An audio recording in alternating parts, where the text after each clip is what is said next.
The last light of day streaked across the horizon as Tabitha Norton stood on the porch of her modest cabin, scanning the dusty trail that wound through the foothills of the Sierra Nevada. Her knuckles whitened as she gripped the weathered railing, the worry that had been gnawing at her insides for days now threatening to consume her entirely. Inside, her younger sister Lydia lay burning with fever, each labored breath a reminder that time was running dangerously short. Porterville, California, in 1875 was hardly more than a collection of buildings huddled against the wilderness, a 3-day journey from proper medical care in Stockton. What had started as a simple cough had rapidly deteriorated, leaving 19-year-old Lydia delirious and weakening by the hour. "Please," Tabitha whispered to the empty road, her prayer carried away by the evening breeze that rustled through the nearby orchard. "Please hurry." 3 days earlier, Tabitha had made the desperate decision to seek help from the only person she thought might be willing to make the journey for medicine, Kieran Rawlings, a cattle driver who sometimes stopped at their farm on his way to the larger ranches. He wasn't exactly a friend, but he'd always been kind, tipping his hat and offering a warm smile whenever their paths crossed. When she'd ridden out to find him at the nearby Holloway Ranch and explained her sister's condition, he hadn't hesitated. "I'll go," he'd said simply, his blue eyes serious beneath the brim of his worn hat. "What exactly does she need?" Dr. Winters said it's pneumonia. "She needs quinine and laudanum at the very least, maybe something more, but I don't know what." Tabitha had pressed the last of her money into his calloused palm. "This is all I have." He'd closed her fingers back around the coins. "Keep it. You'll need it." Now, as dusk settled over the land, Tabitha retreated inside to check on Lydia. The small cabin was stifling despite the open windows. She dipped a cloth into a basin of water and gently pressed it to her sister's forehead. "Tab," Lydia's eyes fluttered open, glassy with fever. "Is he back?" "Not yet, honey, but he will be." Tabitha forced confidence into her voice. "Mr. Rawlings is reliable. He'll bring what you need." "The cowboy." Lydia's lips curved into the faintest smile before her eyes drifted closed again. "The one you always watch when he rides by." Tabitha felt heat rise in her cheeks. "Hush now, save your strength." She hadn't realized her interest in Kieran had been so transparent. At 22, she'd had little time for courting. After their parents died 3 years ago from influenza, responsibility for the small farm and her sister had fallen squarely on her shoulders. Between tending the orchards, keeping livestock, and making ends meet, romance had seemed an impossible luxury. Yet she couldn't deny that, whenever Kieran Rawlings rode past their property, she found reasons to be outside checking the fence line, gathering eggs, or hanging laundry. There was something about his quiet strength and the kindness that showed in small gestures, like the time he'd stopped to help when their wagon wheel broke, or when he brought news from town when they couldn't make the journey themselves. As night fell completely, Tabitha lit the oil lamp and settled into the chair beside Lydia's bed, determined to keep watch. Despite her best efforts, exhaustion claimed her, and she drifted into fitful sleep, her dreams filled with racing horses and the sound of approaching hoofbeats. Dawn was just breaking when those hoofbeats became real. Tabitha jerked awake, momentarily disoriented before the sound registered. She stumbled to the door and flung it open just as a rider appeared at the edge of their property. Kieran Rawlings looked like he'd been through hell. His clothes were dust-covered, his face sunburned and stubbled with several days' growth. His horse, a sturdy bay gelding, appeared nearly as exhausted as its rider, head drooping as Kieran drew to a stop in front of the cabin. "You made it," Tabitha breathed, relief washing over her in a dizzying wave.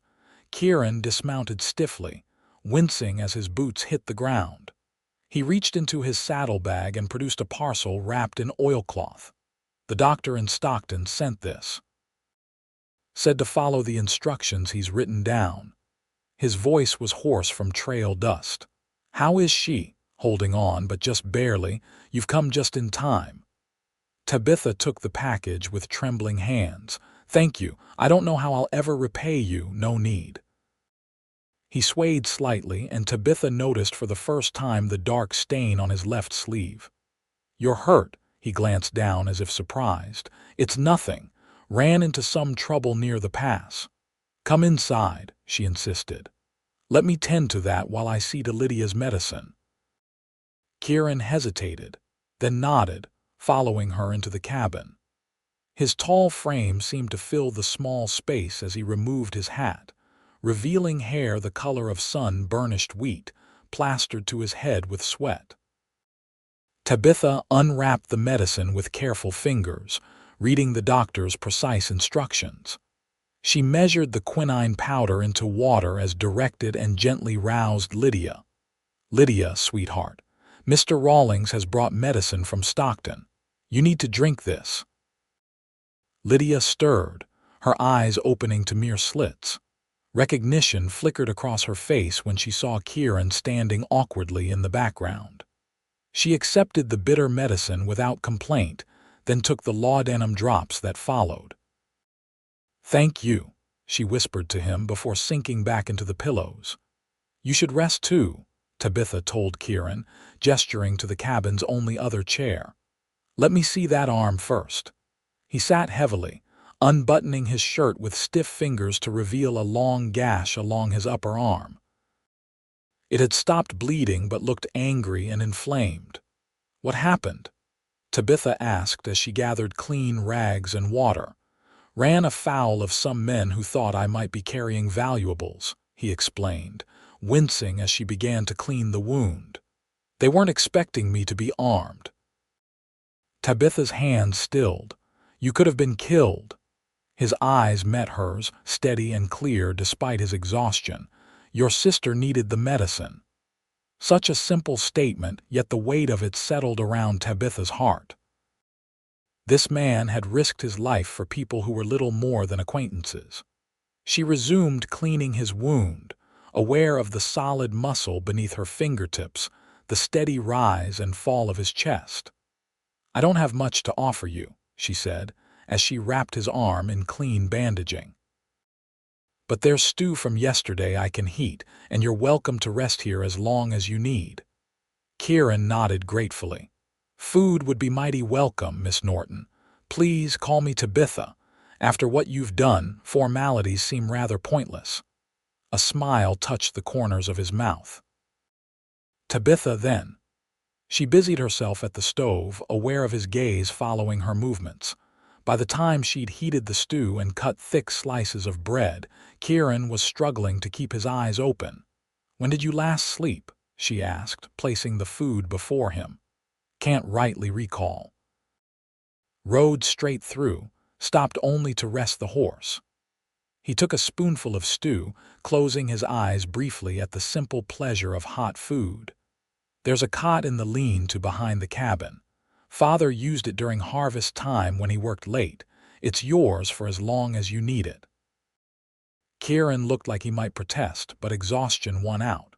"Much obliged. Just need a few hours, then I'll be on my way." "Nonsense. You've nearly killed yourself getting here. You'll rest properly before you leave." He finished his meal in silence, then rose unsteadily to his feet. Tabitha showed him to the lean-to, which was little more than a simple shelter attached to the back of the cabin, containing a narrow cot and a small table.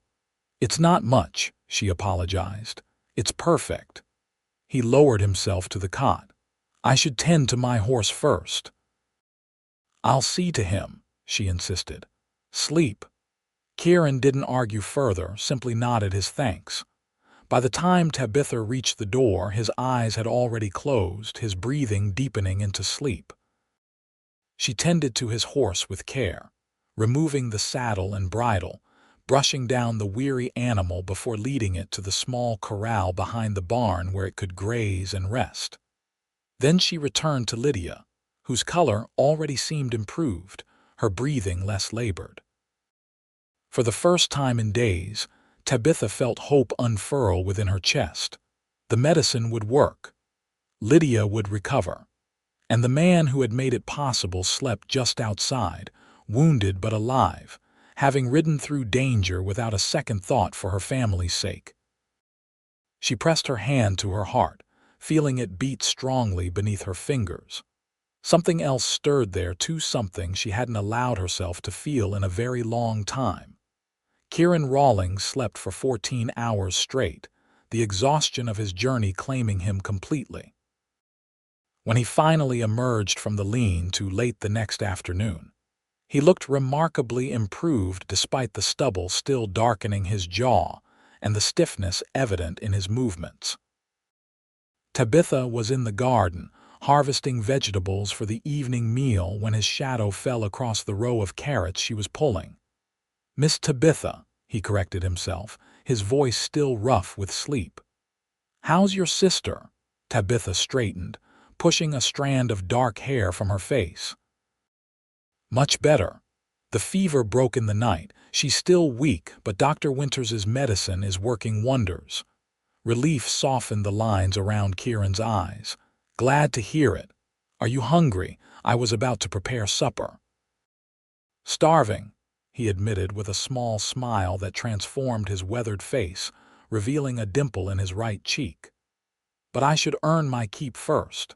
Any chores need doing." Despite her protests that he should continue resting, Kieran insisted on making himself useful.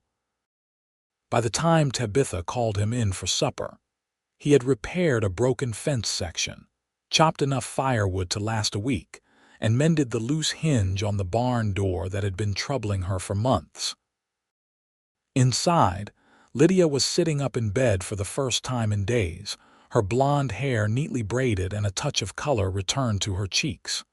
"Mr. Rawlings," she greeted him, her voice still weak but clear. "I'm told I owe you my life."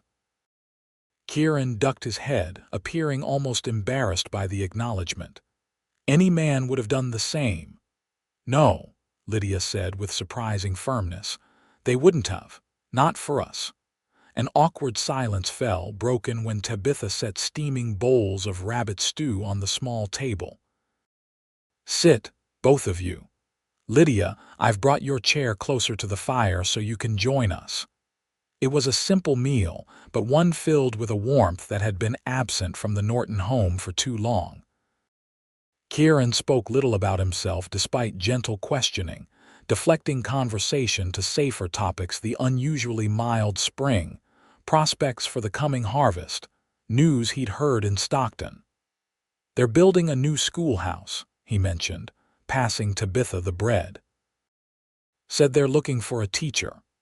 "Tabitha would make a wonderful teacher," Lydia chimed in. "She taught at the school in Sacramento before our parents died." Tabitha felt heat rise in her cheeks. "That was a long time ago. You were a teacher." Kieran seemed genuinely interested.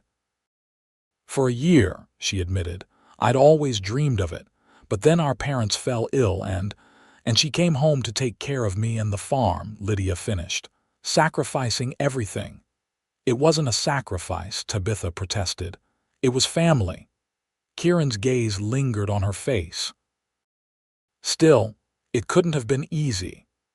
Something in his tone, a note of genuine understanding rather than pity, made Tabitha look up and meet his eyes.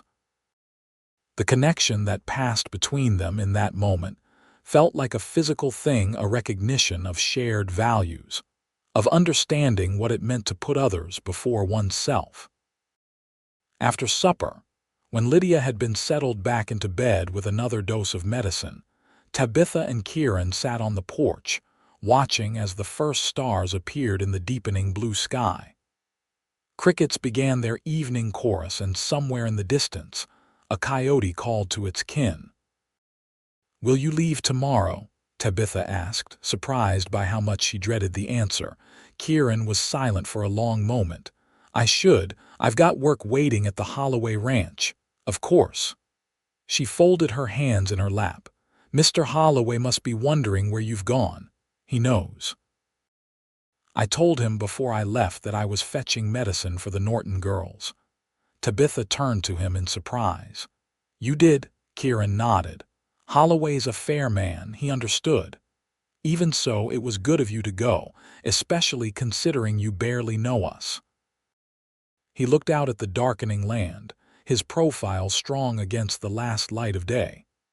I know enough, he said quietly. Before Tabitha could ask what he meant, he rose to his feet. I should turn in if I'm to leave at first light. Thank you for your hospitality. Thank you for my sister's life, she countered, standing as well. For a moment, they stood facing each other in the gathering darkness, close enough that Tabitha could smell the scent of soap and fresh air that clung to him. Something unspoken hung in the air between them, fragile as a soap bubble. Then Kieran stepped back, breaking the spell. Good night, Tabitha. Good night, Kieran. She watched him walk toward the lean-to, his tall figure soon swallowed by shadows. Only then did she realize she'd called him by his given name for the first time. Tabitha slept poorly that night, her dreams troubled by images of Kieran riding away, disappearing over the horizon. She woke before dawn, slipping quietly from the cabin to begin her morning chores. To her surprise, Kieran was already in the barn feeding the animals. You should be resting, she admonished, though there was no real reproach in her voice. He looked up from measuring oats for her horse. Wanted to get an early start, long ride back. At least let me make you breakfast before you go. He agreed with a nod, and they worked side by side in companionable silence, completing the morning chores in half the usual time. When they returned to the cabin, Lydia was awake, looking stronger than the day before. Are you leaving us, Mr. Rawlings? She asked as Tabitha prepared a simple breakfast of cornmeal porridge and eggs. Afraid so, Miss Lydia. Got responsibilities waiting. Will you come back to visit? The directness of Lydia's question brought color to Tabitha's cheeks, but Kieran didn't seem bothered. If you'll have me, he replied with a small smile. We would like that very much, Lydia said, casting a meaningful glance at her sister. Wouldn't we, Tab? Lydia, Tabitha warned, though she couldn't help adding, but yes, you're always welcome here, Kieran. The meal passed too quickly, and soon Kieran was saddling his horse, preparing to depart. Tabitha stood by the corral, watching as he secured his few belongings to the saddle. I wish I could repay you properly, she said as he tightened the cinch. He paused, turning to face her. There's nothing to repay. There is. You saved Lydia's life, risked your own. That deserves something. Kieran stepped closer, close enough that she had to tilt her head back to maintain eye contact. If you feel you must repay me, then grant me one request. Anything, she said without hesitation. Write to me. Tell me how you and Lydia are faring. Of all the things he might have asked, this was unexpected. Write to you, he nodded, a trace of vulnerability crossing his features. I've no family to speak of, no one who. Well, it would be nice to receive a letter now and then. Tabitha felt something shift inside her, a softening around her heart. I would be happy to write to you, Kieran, very happy indeed. The smile that broke across his face was like sunrise. He reached into his pocket and produced a small, folded piece of paper. My direction at the Holloway Ranch. I'm not much for writing myself, but I'll do my best to answer. Their fingers brushed as she took the paper, and Tabitha felt the contact like a spark against her skin. On impulse, she stepped forward and pressed a swift kiss to his cheek. Thank you, she whispered, for everything. For a moment, Kieran looked stunned. Then he touched his hat brim in a gesture that somehow conveyed more than words could have. He mounted his horse with fluid grace despite his injured arm. I'll be seeing you, Tabitha Norton, he said, gathering the reins. I'll hold you to that, Kieran Rawlings. She stood watching until he was no more than a distant figure on the horizon, the morning sun glinting off his fair hair. Only then did she turn back to the cabin, already composing her first letter in her mind. True to her word, Tabitha wrote to Kieran the very next day, detailing Lydia's continued recovery and thanking him once more for his heroic ride. She described the small events of farm life, asked after his arm, and even shared memories of her teaching days in Sacramento. The letter, when finished, was longer than she had intended, but she sealed it anyway, riding into town the following day to post it. To her surprise and delight, a response arrived just 10 days later, delivered by a ranch hand passing through Porterville. Kieran's handwriting was careful but unpracticed, his sentences straightforward and unadorned. Yet warmth infused every line as he expressed pleasure at Lydia's improvement and described his own recovery. He wrote of life at the Holloway Ranch, the cattle drive they were preparing for, and asked questions about her orchard and plans for the coming harvest. And so began a correspondence that would span the summer months. Once a week, without fail, they exchanged letters.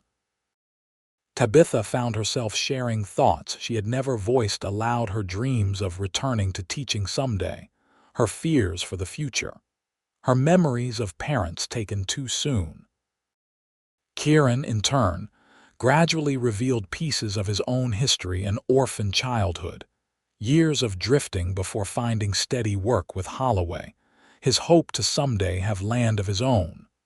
By late July, Lydia had fully recovered, her youthful resilience prevailing.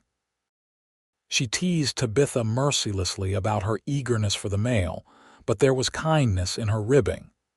"Just invite him to dinner, Tab," she suggested one evening as they sat on the porch, shelling peas. "It's been nearly 2 months." Tabitha concentrated on the task at hand. "He's busy with the cattle drive. Besides, I don't want to seem forward." Lydia rolled her eyes. "The man rode for 2 days through bandit country to save your sister's life. I think you're past the point of worrying about appearances." Before Tabitha could formulate a reply, the sound of approaching hoofbeats drew their attention. A rider was coming up the road, a familiar figure on a bay gelding. "Well, speak of the devil," Lydia murmured with a satisfied smile. Tabitha rose to her feet, her heart suddenly pounding as Kieran Rawlings rode into their yard. He looked different somehow, his clothing newer, his bearing more confident.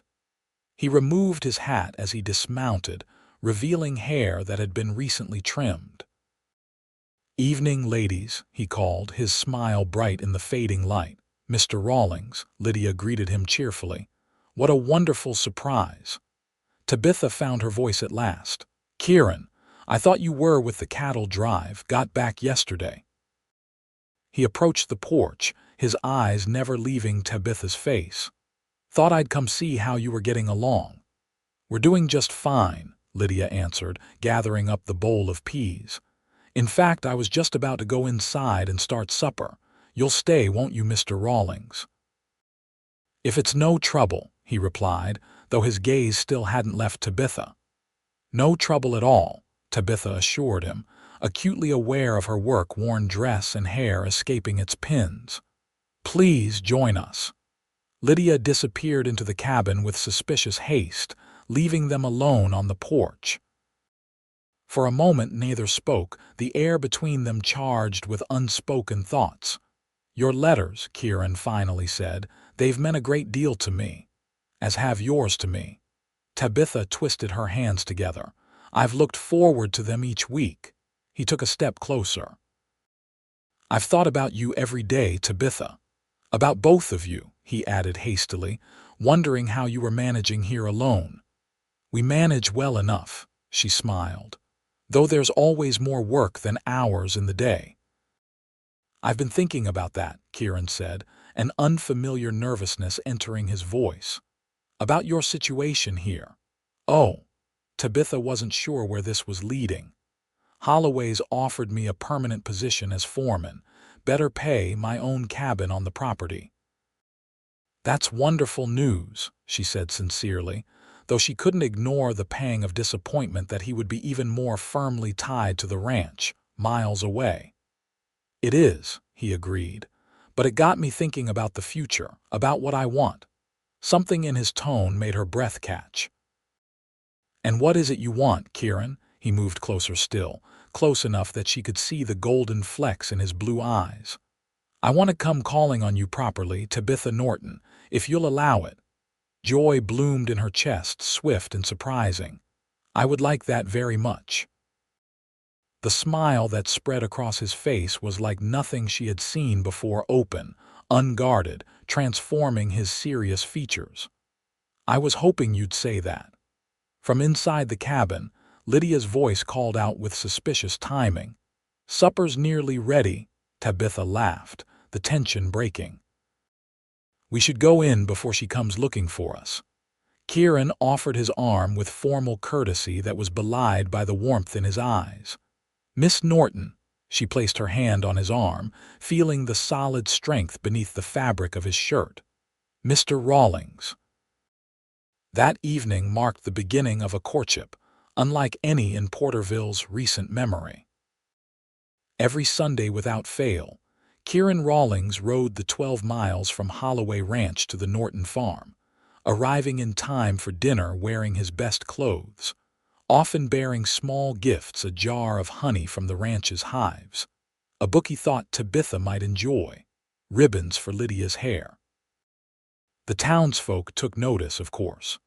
The Norton sisters had kept largely to themselves since their parents' passing, and Kieran Rawlings, while respected as a capable cowhand, was something of an enigma. Speculation ran rampant about the nature of their relationship, fueled by sightings of the couple walking together after church services or sitting side by side at community gatherings. For Tabitha, these Sunday visits quickly became the highlight of her week. Kieran proved to be a different man than she had initially imagined, thoughtful and surprisingly well-read despite his limited formal education. He listened intently when she spoke of books or teaching, offering insights that revealed a keen mind beneath his quiet exterior. As summer gave way to autumn, their conversations deepened, ranging from philosophical discussions about life's purpose to practical matters of farm management. Kieran began arriving earlier on Sundays, helping with chores before dinner, working alongside Tabitha as naturally as if he'd been doing so for years. "You don't have to work on your day off," she protested one September afternoon as he helped her harvest the last of the season's apples. Kieran reached high into the tree, plucking fruit she couldn't reach and placing it carefully in her basket. "I enjoy it. Reminds me what I'm working toward." "And what is that?" she asked, curious. He paused, looking out over the modest Norton property with its small orchard, vegetable garden, and grazing pasture. "A place of my own someday. Land that answers to no one but me and mine." The implication in his words sent a shiver of anticipation through Tabitha. They had not spoken directly of marriage, though the direction of their relationship seemed increasingly clear to both of them. Still, Kieran maintained a respectful distance, never presuming more than the occasional touch of her hand or arm. It was Lydia who finally forced the issue, announcing one Sunday in early October that she had been invited to spend the afternoon with a friend in town. "Mrs. Patterson will bring me home before dark," she informed them as she cleared the dinner dishes. "So you two will have several hours to yourselves." The look she gave Tabitha could only be described as mischievous. At 19, Lydia had blossomed since her illness, developing a confidence that sometimes bordered on impertinence. "Lydia," Tabitha warned under her breath. "What?" "I'm simply informing you of my plans." Lydia's innocent expression didn't fool either of them. "Unless you'd prefer I stay, your friend will be expecting you," Kieran interjected smoothly, though a flush had risen on his tanned cheeks. I'd be happy to escort you into town." "No need," Lydia replied cheerfully. "Mrs. Patterson is already on her way to collect me." True to her word, Martha Patterson's wagon appeared at the end of the lane less than 20 minutes later. Lydia departed with suspicious alacrity, leaving Tabitha and Kieran alone for the first time in their acquaintance. An awkward silence fell as they stood on the porch, watching the wagon disappear down the road. "Your sister is not one for subtlety," Kieran finally remarked, a smile tugging at his lips. Tabitha laughed, tension easing from her shoulders. "Lydia has always spoken her mind, more so since her illness, as if she's determined not to waste a moment on pretense. An admirable quality." He turned to her, his expression growing serious, though in this case perhaps presumptuous. "Oh," Tabitha felt a flicker of uncertainty. Had she misread his intentions? "I had planned to speak with you today," he continued, "though I'd hoped for a more conventional approach." Her heart began to beat faster. "Speak with me about what?" Instead of answering directly, Kieran gestured to the porch steps. "May we sit?" They settled side by side on the wide wooden steps, the October sunlight casting long shadows across the yard. For a moment, Kieran seemed to gather his thoughts, his fingers working the brim of the hat he held in his hands. "I'm not a man of many words, Tabitha," he finally said. "Never have been. But these past months, getting to know you through letters and visits, have been the happiest of my life." Tabitha felt warmth spread through her chest. "They've been precious to me as well." "The position with Holloway comes with good pay," he continued, his gaze fixed on the horizon. "I've been saving every penny. By spring, I'll have enough for a down payment on land of my own." "That's wonderful, Kieran." He turned to her then, his eyes reflecting the depth of emotion his words sometimes failed to convey. "What I'm trying to say, poorly, is that I love you, Tabitha Norton. I think I have since that first night, watching you care for your sister with such tenderness and strength." The simple declaration stole her breath away. Though she had hoped, had even come to believe his feelings matched her own, hearing the words spoken aloud was overwhelming. "I love you too," she whispered, the truth of it resonating through her entire being. Joy transformed his features. Kieran reached out, taking her hand in his. "Then I have a question to ask." "Yes," she said immediately. He laughed, the sound rich and warm. "I haven't asked it yet." "The answer is still yes," she insisted, her own smile matching his. Nonetheless, he shifted to face her more fully, taking both her hands in his. "Tabitha Norton, would you do me the great honor of becoming my wife? Not right away," he added quickly. "In the spring, when I've secured our future properly, and with the understanding that Lydia will always have a home with us." Tears pricked at Tabitha's eyes. "Yes, Kieran Rawlings, 1,000 times yes."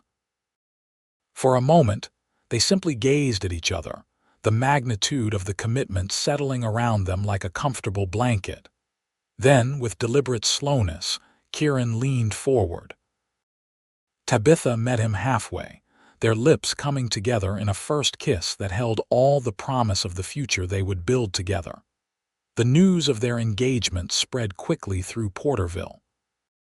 Most reactions were positive. Kieran had earned respect through his honest work and quiet competence, and many had sympathized with the Norton sisters' struggles since their parents' passing. The local minister, Reverend Thomas, even made a point of congratulating them after the following Sunday's service. "A spring wedding, I understand," he said, clasping Kieran's hand warmly. "A fitting season for new beginnings." Not all responses were so supportive. Arnold Prescott, owner of the town's mercantile and a widower who had made his own interest in Tabitha clear on several occasions, received the news with poorly concealed displeasure. "A cowhand," he remarked loudly enough to be overheard when Tabitha next visited his store. Hardly seems secure enough for a woman of your refinement, Miss Norton." Tabitha had simply smiled, selecting the items she needed with deliberate care. "Mr. Rawlings is to be foreman at the Holloway Ranch, and he's purchasing land of his own come spring. I'd say that's security enough for anyone." Prescott's sour expression had given her more satisfaction than it probably should have. As autumn deepened into winter, Kieran's Sunday visits continued despite increasingly challenging weather. Sometimes he stayed overnight in the lean-to when storms threatened, departing at first light to reach Holloway Ranch in time for his duties. These brief extensions of their time together were precious, allowing them to plan their future in the quiet evenings after Lydia had gone to bed. "I've been looking at parcels north of town," Kieran told her one such evening in late November, as they sat before the fireplace. "There's good water access, enough grazing land for a small herd, and sufficient cleared space for planting." "It sounds perfect," Tabitha said, leaning against his shoulder as they studied the rough map he'd drawn. "It's not much to start with," he cautioned. "Nothing like what you deserve." She turned to face him. "What I deserve is a good man who loves me and will work alongside me to build something lasting. I've found that in you." His kiss was gentle, but held a promise of deeper passion, carefully restrained out of respect for her and their circumstances. December brought unusually heavy snow to the foothills, making travel between the ranch and the Norton farm increasingly difficult. 2 Sundays passed with no visit from Kieran, though a message arrived via a traveling peddler assuring them he was well but unable to make the journey safely. Tabitha tried to hide her disappointment, busying herself with preparations for Christmas, but Lydia wasn't fooled. "You're like a cat waiting by an empty mouse hole," she teased as they decorated the cabin with pine boughs and dried berries. "I am not," Tabitha protested, though she knew her frequent glances toward the window gave her away. "I'm simply concerned about the weather." "And the handsome cowboy caught in it," Lydia added with a grin. "Don't worry, he'll move heaven and earth to be here for Christmas." Lydia's prediction proved accurate. On Christmas Eve, just as twilight was settling over the snow-covered landscape, the distinctive sound of hoofbeats announced Kieran's arrival. Tabitha rushed to the door, flinging it open to find him dismounting, his clothing thick with snow. "Kieran," she called, hurrying down the steps regardless of the cold. "You shouldn't have risked the journey in this weather."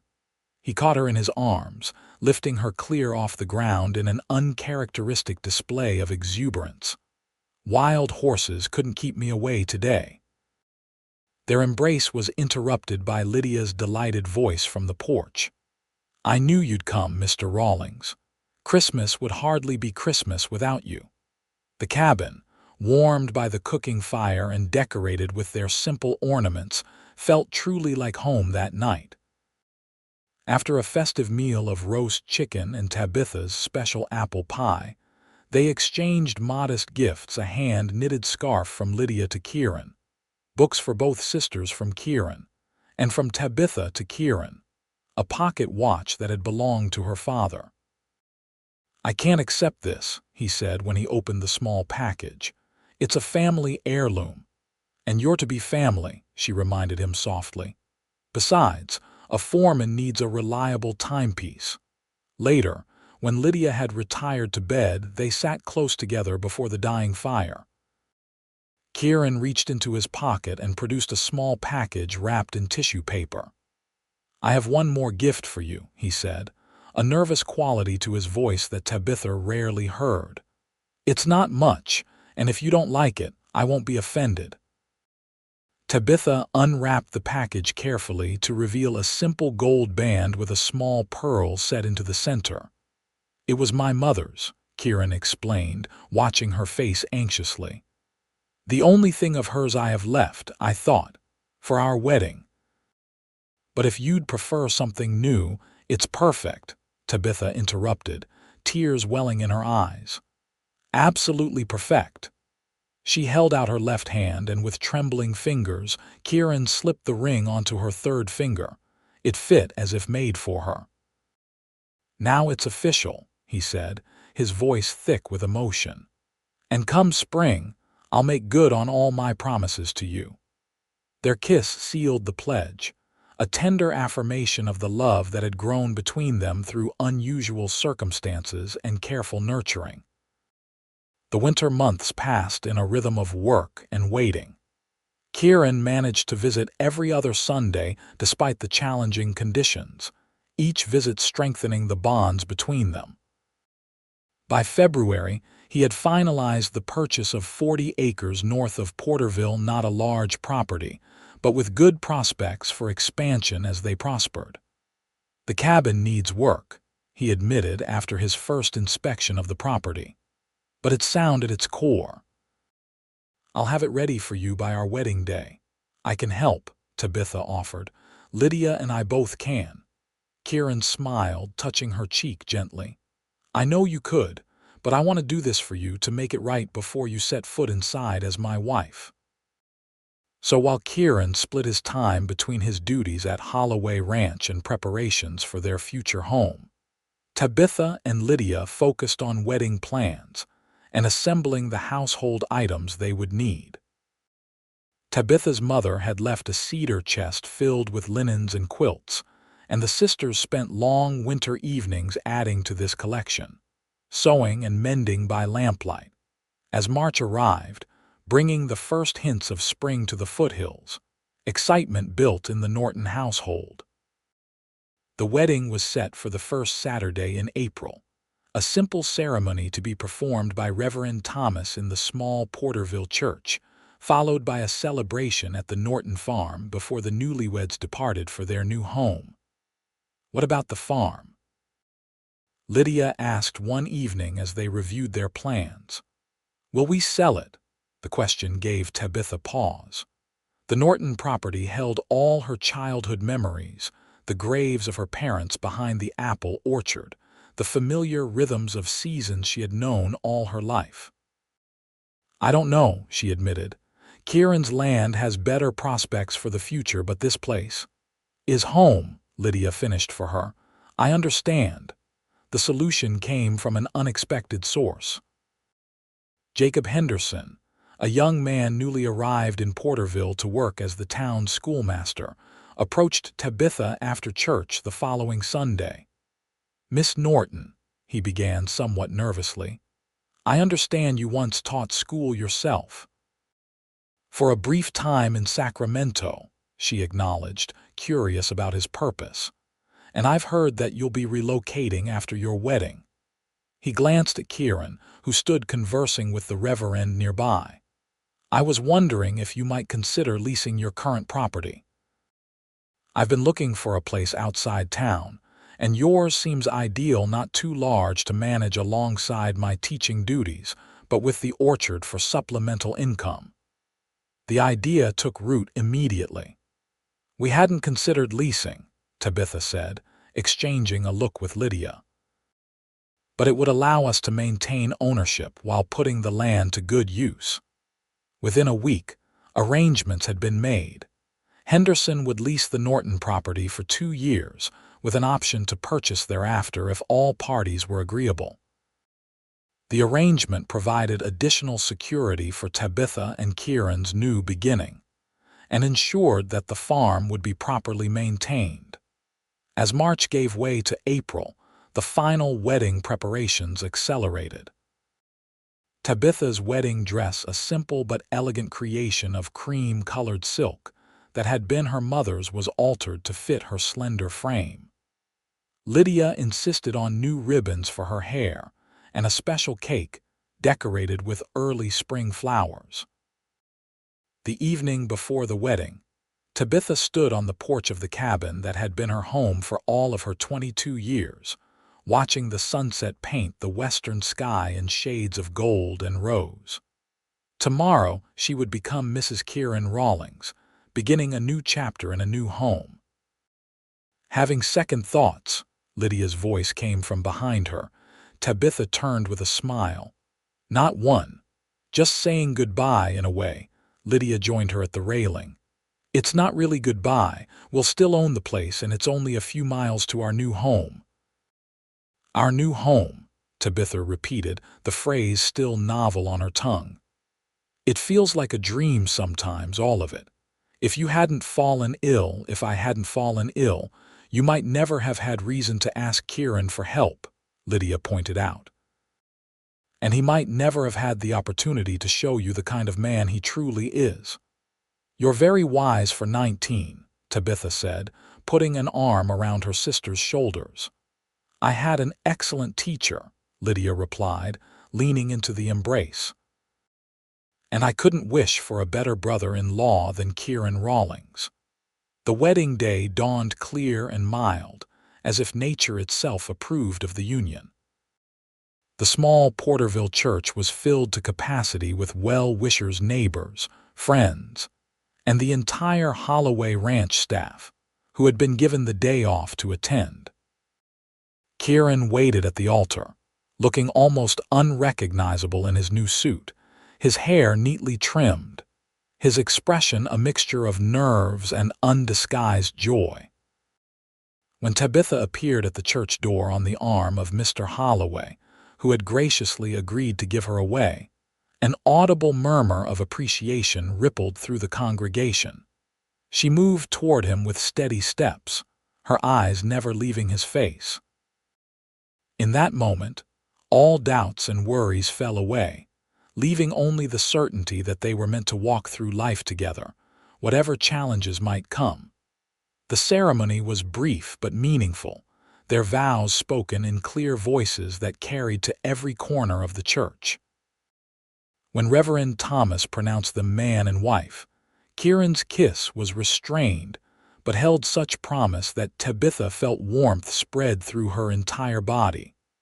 The celebration afterward at the Norton farm was joyous and relaxed. Neighbors had contributed dishes for a feast that stretched across tables set up in the yard.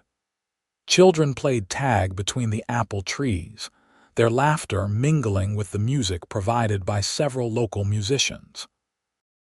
As evening approached, Kieran found Tabitha standing slightly apart from the festivities, watching the scene with contented eyes.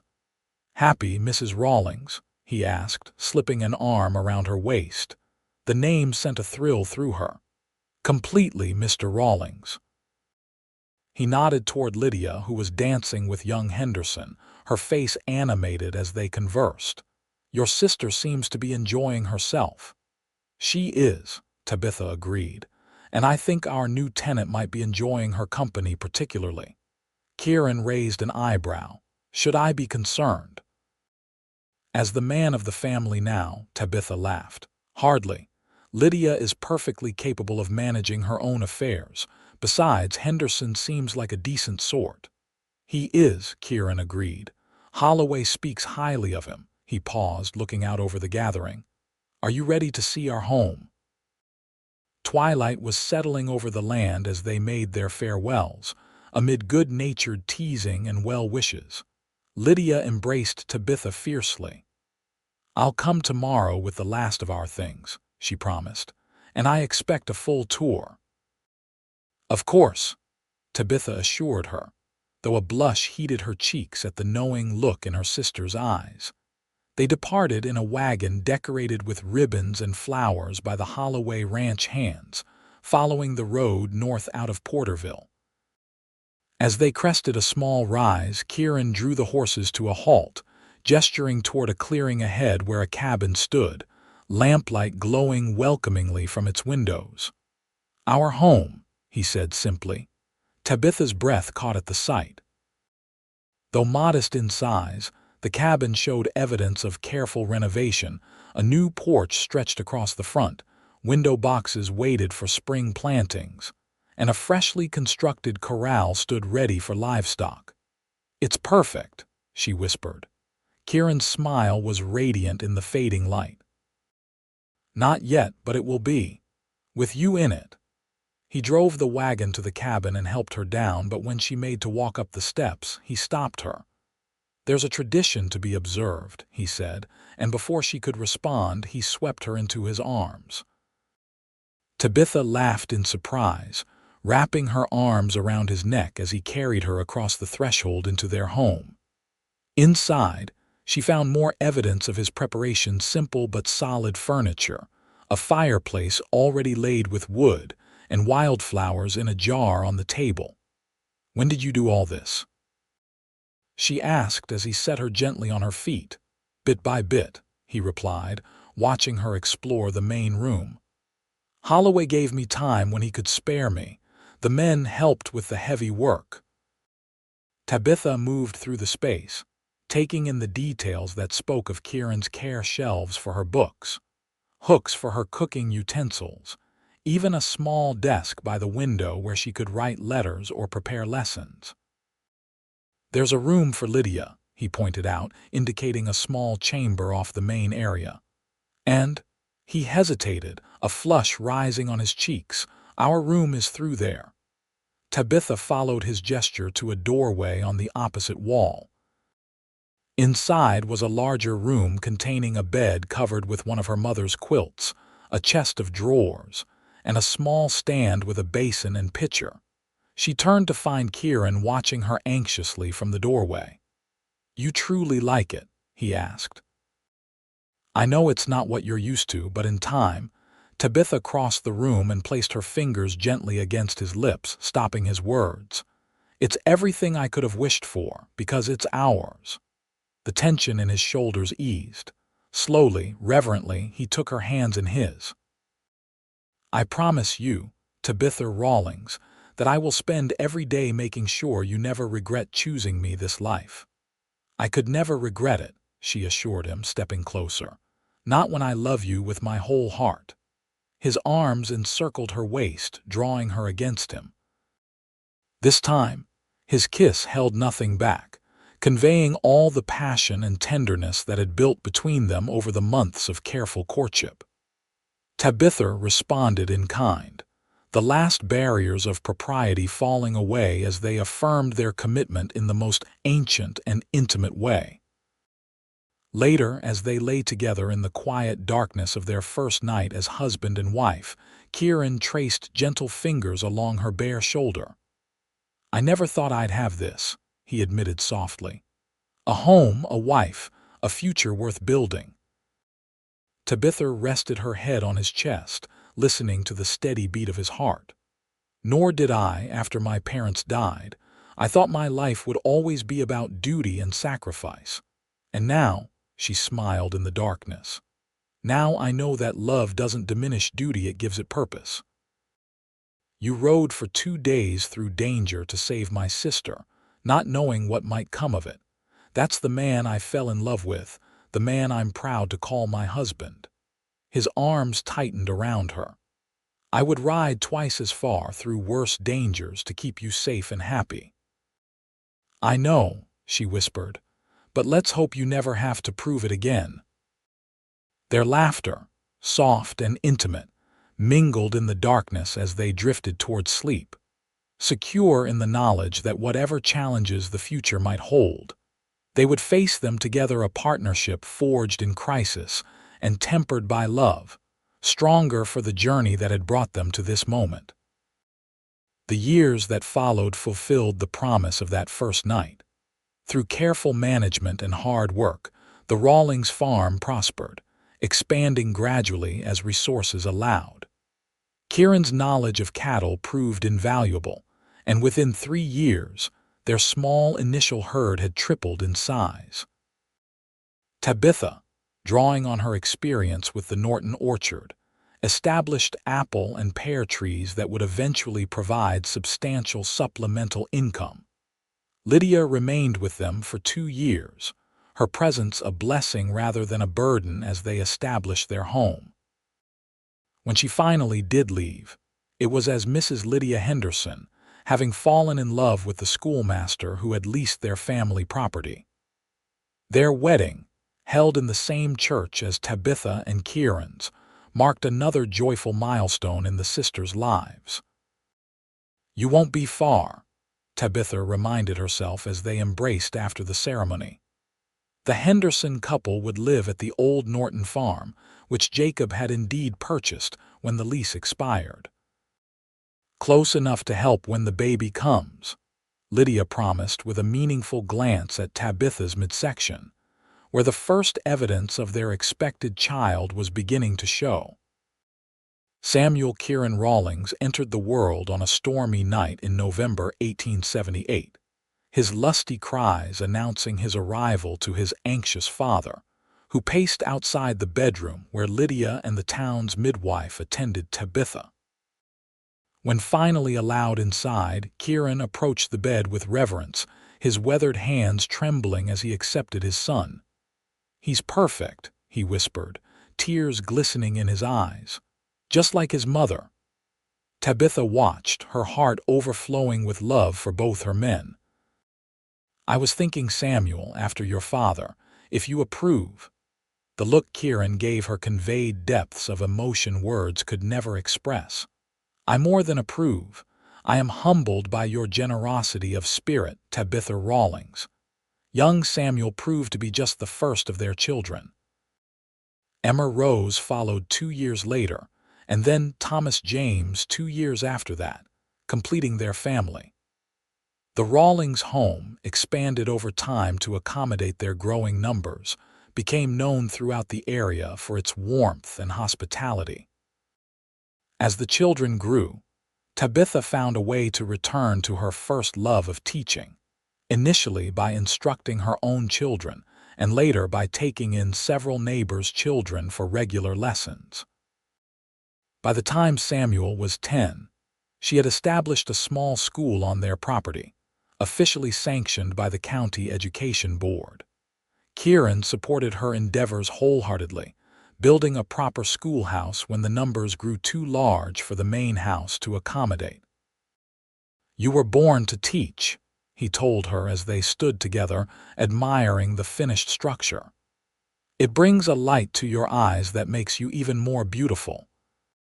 Their partnership continued to strengthen through the inevitable challenges of farm life, drought years, cattle sickness, the economic downturns that affected even their remote corner of California.